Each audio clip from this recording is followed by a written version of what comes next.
So much attention, of course, is directed on the wounded veteran, his or her needs, that the spouse or caregiver's needs might, tend to be kind of overlooked in some way. And they often, the caregivers, don't want the attention. They're focused on caring for their husband, their wife, their son, their daughter.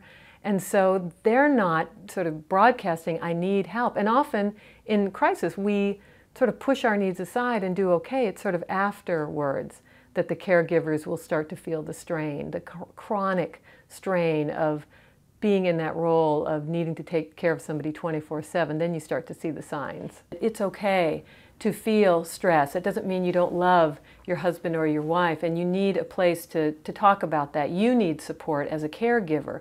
But often they don't want to complain. They feel guilty if they do, and so they stuff those feelings down. They keep going on. Meanwhile, they're not taking care of their own needs.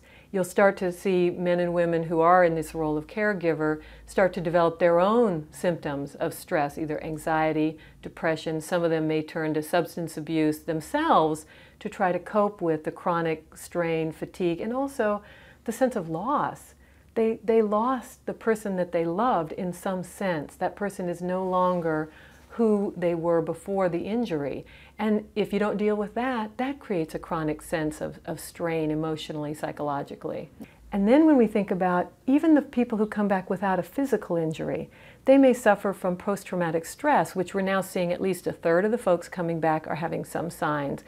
Those numbers are huge in terms of the families affected, the children affected, and the long-term ripple effects. This is a huge societal issue. Do you find the caregivers are often reluctant to come forward and say, I need help?